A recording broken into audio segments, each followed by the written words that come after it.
Hi everyone, in today's video I'm going to show you how to use Attack Shark X11 mouse software. First, open Google Chrome on your computer and search for Attack Shark drivers.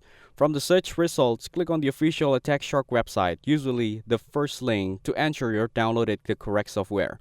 Once the website opens, scroll down and click on the mouse section. Here, you can either browse through the list or use the search bar to find the Attack Shark X11 mouse. Next, click on your mouse model to open its dedicated download page. On this page, look for the software download option and click on it. Then click on the download icon in the top right corner of Chrome to start downloading the file.